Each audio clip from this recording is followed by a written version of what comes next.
Once upon a midnight dreary, while I pondered, weak and weary, over many a quaint and curious volume of forgotten lore, while I nodded, nearly napping, suddenly there came a tapping, as of someone gently rapping at my chamber door. "'Tis some visitor," I muttered, "tapping at my chamber door. Only this, and nothing more." Ah, distinctly I remember, it was in the bleak December, and each separate dying ember wrought its ghost upon the floor. Eagerly I wished the morrow, vainly I had sought to borrow from my books surcease of sorrow, sorrow for the lost Lenore, for the rare and radiant maiden whom the angels name Lenore, nameless here for evermore. And the silken, sad, uncertain rustling of each purple curtain thrilled me, filled me with fantastic terrors never felt before, so that now, to still the beating of my heart, I stood repeating, "'Tis some visitor entreating entrance at my chamber door, some late visitor entreating entrance at my chamber door. This it is, and nothing more." Presently my soul grew stronger, hesitating then no longer. "Sir," said I, "or madam, truly your forgiveness I implore, but the fact is, I was napping, and so gently you came rapping, and so faintly you came tapping at my chamber door, that I scarce was sure I heard you. Here I opened wide the door, darkness there, and nothing more."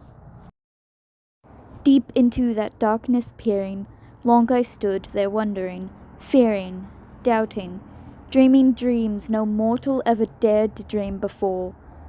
But the silence was unbroken, and the stillness gave no token, and the only word there spoken was the whispered word, "Lenore."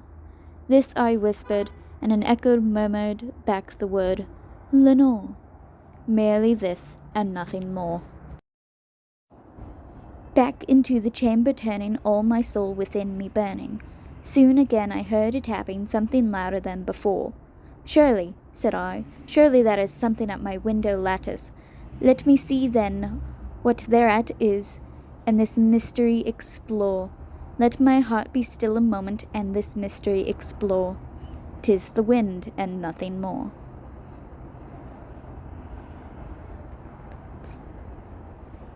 Open here I flung the shutter, when with many a flit and flutter, in there stepped a stately raven of the saintly days of yore. Not the least obeisance made he, not a minute stopped or stay he, but with mien of lord or lady, perched above my chamber door, perched upon a bust of Pallas just above my chamber door. Perched and sat, and nothing more. Then this ebony bird beguiling my sad fancy into smiling, by the grave and stern decorum of the countenance it wore. "Though thy crest be shorn and shaven, thou," I said, "art sure no craven, ghastly grim and ancient raven, wandering from the nightly shore. Tell me what thy lordly name is on the night's Plutomian shore." Quoth the raven, "Nevermore."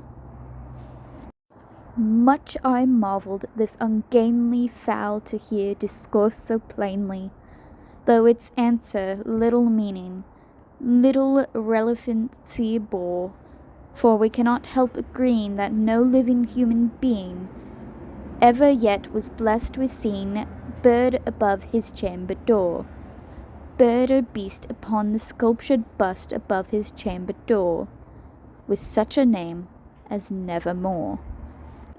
But the raven, sitting lonely on that placid bust, spoke only that one word, as if his soul in that one word did he outpour. Nothing further than he uttered, not a feather than he fluttered, till I scarcely more than muttered, other friends have flown before. On the morrow he will leave me, as my hopes have flown before. Then the bird said, nevermore. Startled at the stillness broken by reply so aptly spoken. Doubtless, said I, what it utters is its only stock in store, caught from some unhappy master, whom unmerciful disaster followed fast and followed faster, till his songs one burden bore, till the dirges of his hope that melancholy burden bore, of never, nevermore. But the raven, still beguiling all my sad soul into smiling, straight I wheeled a cushioned seat in front of bird and bust and door. Then upon the velvet sinking, I betook myself to linking fancy unto fancy, thinking what this ominous bird of yore, what this grim, ungainly, ghastly, gaunt, and ominous bird of yore meant in croaking, nevermore. This I sat engaged in guessing, but no syllable expressing to the fowl, whose fiery eyes now burned into my bosom's core. This and more I sat divining, with my head at ease reclining on the cushion's velvet lining that the lamplight gloated o'er, but whose velvet violet lining with the lamplight gloating o'er she shall press, nevermore. Then methought the air grew denser, perfumed from an unseen censer, swung by Serpium, whose footfalls tinkled on the tufted floor. Wretch, I cried, thy God hath lent thee, by these angels he hath sent thee, respite and nepenthe from thy memories of Lenore. Quaff, oh quaff this nepenthe, and forget this lost Lenore. Quoth the raven, nevermore.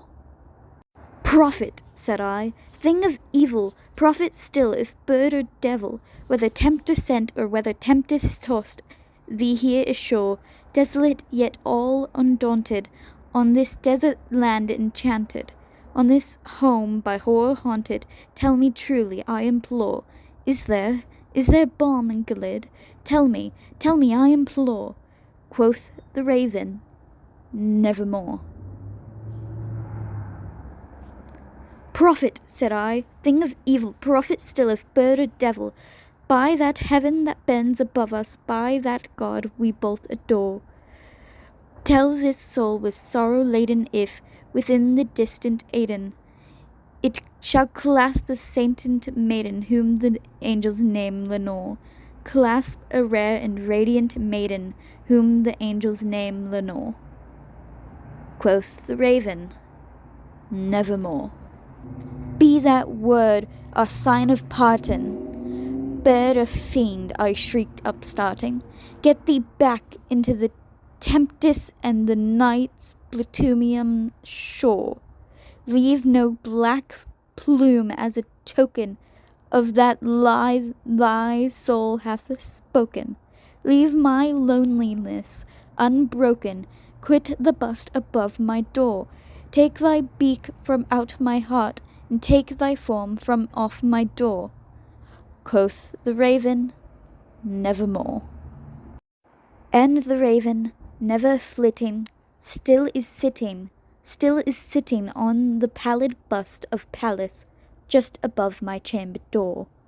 And his eyes have all the seeming of a demon's that is dreaming, and the lamplight o'er him streaming throws his shadow on the floor, and my soul from out that shadow that lies floating on the floor shall be lifted nevermore.